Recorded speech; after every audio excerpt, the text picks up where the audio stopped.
Hey y'all, it's LaTica. I'm back. I know it's been a while, about 6 months since my last video talking about my sequel, Now or Never, in my first book, This Is It. I finally finished my third book. I finished May 2020. I just relocated to a new state, so I've been working and trying to adjust and trying to write at the same time. Just in case y'all forgot, I do have the paperbacks and the ebooks as well for This Is It and Now or Never. So y'all just hit me up on my Facebook or my Instagram, and I will put that in the comments as well. But my Facebook is LaTica McGhee, and my Instagram is laticamcgheebooks. So just hit me up and let me know if you're interested. The ebooks are $9.99. They're on Amazon, and they're $15 each plus $3 shipping. My third book, Just Like You. I'm so proud because this is my first book with like my more creative cover, so I'm really excited about that. It took a while. It was very challenging. I was asking a lot of people for help trying to figure out how to do this, and going through the company that I use as well, Book Baby. So I'm very excited that I was able to finally get this book out. So Just Like You is about four friends and their different walks of life and what they go through. And I just want to read the description for you. And I'm also going to do something different. And I'm going to actually read the first chapter to try to draw y'all in. So I hope that it gets your attention and makes you want to buy. So yeah, I don't have an ebook for this one yet, but I'm working on it, so I'll get to that for anyone who prefers an ebook. I'm going to do it regardless, but okay. Melissa, Michaela, Jen, and Olivia are all good friends. They find time in their lives to get together and check on one another when a shoulder to lean on is needed.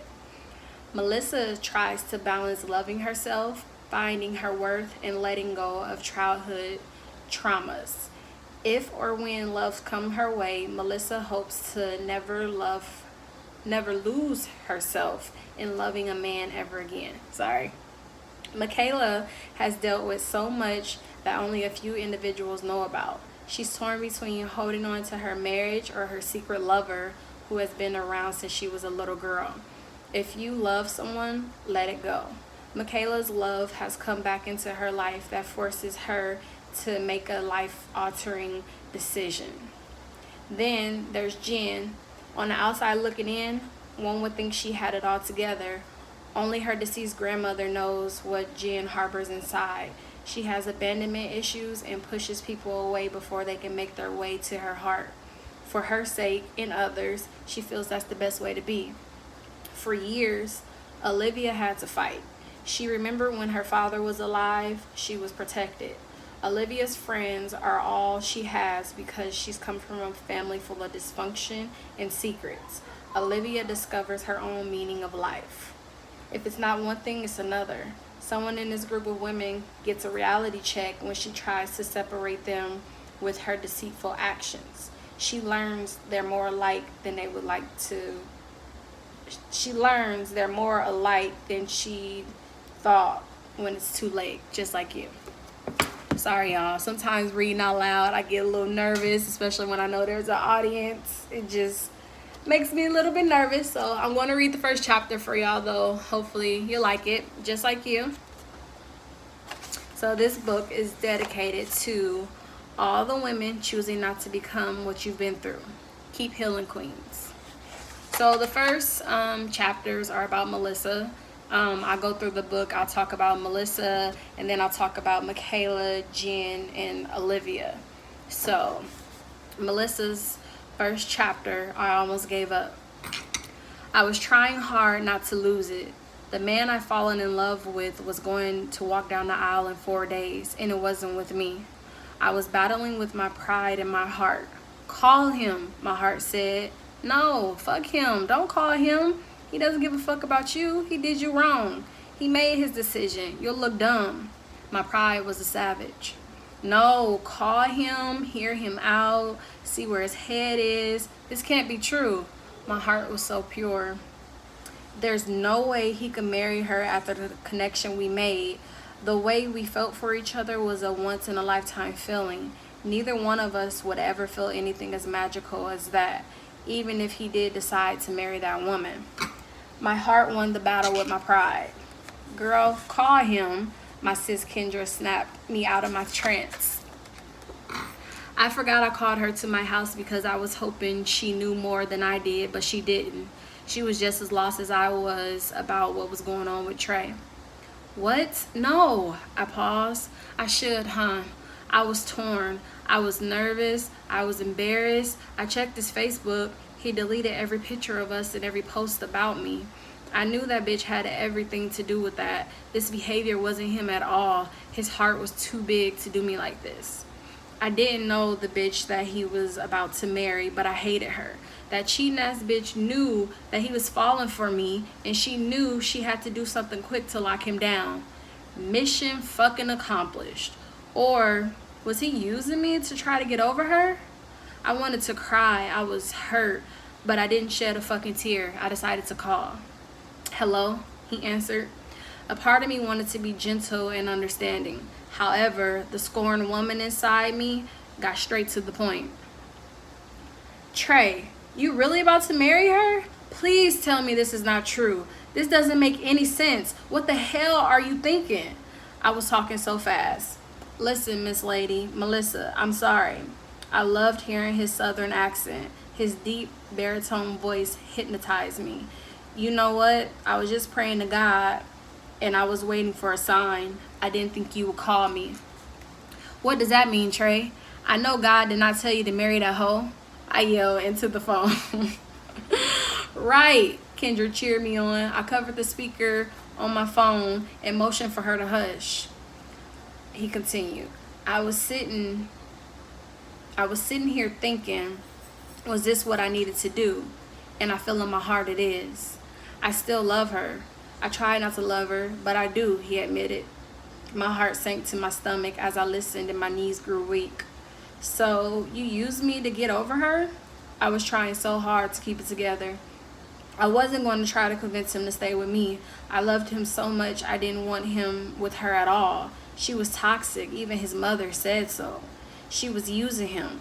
He once worshipped the ground that hoe walked on, and she damaged him. I had no problem working to heal him because I was hurt from my past experiences as well. He was helping me through that by showing me everything that I've been missing in a man. No, Miss Lady, I did not. He was licking his lips. I could tell the way he paused. Everything I felt with you was real.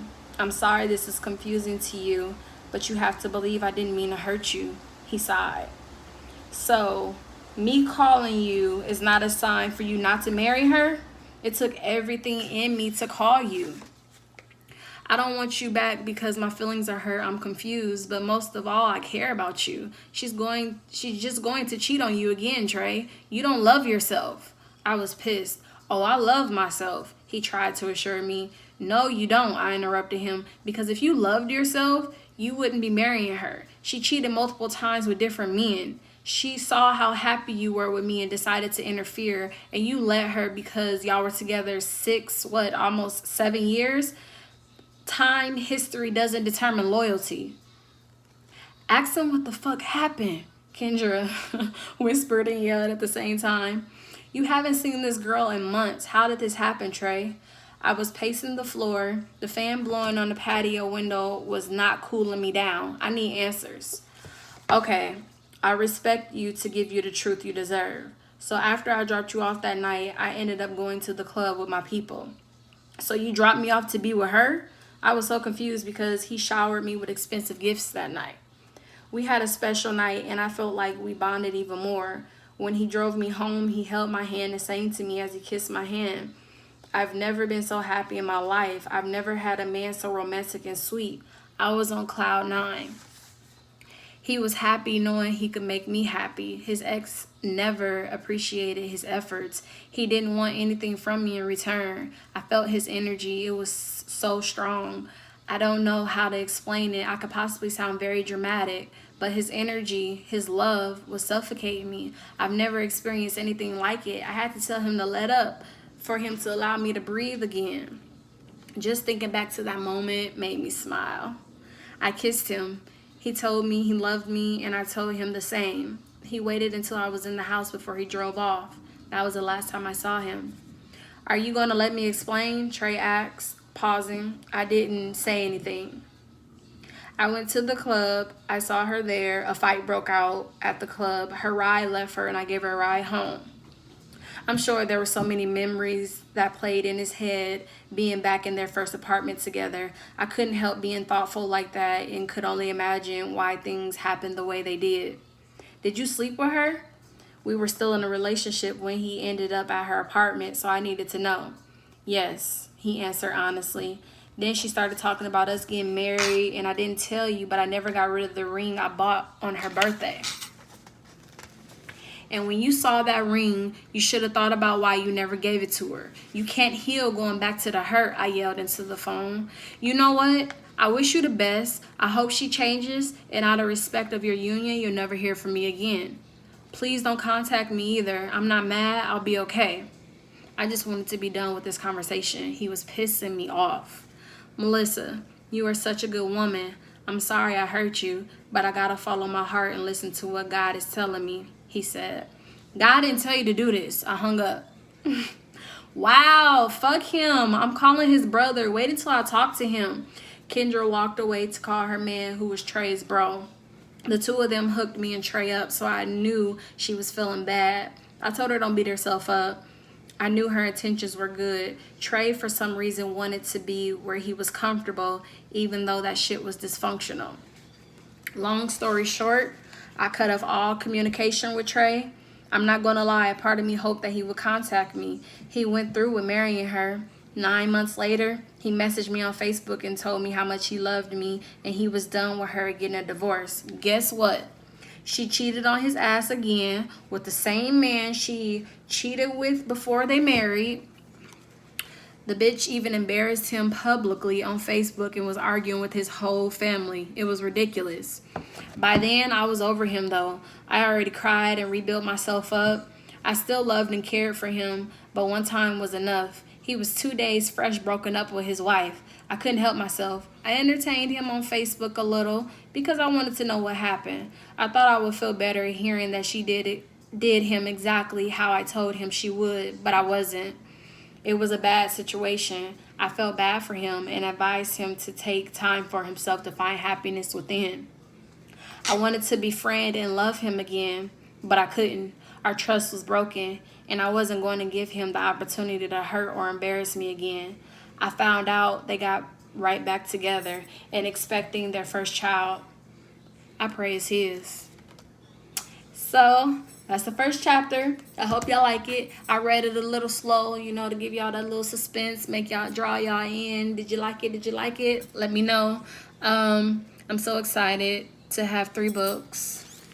Makes me so happy. Makes me so happy. Published author. So y'all hit me up. Oops. Shit.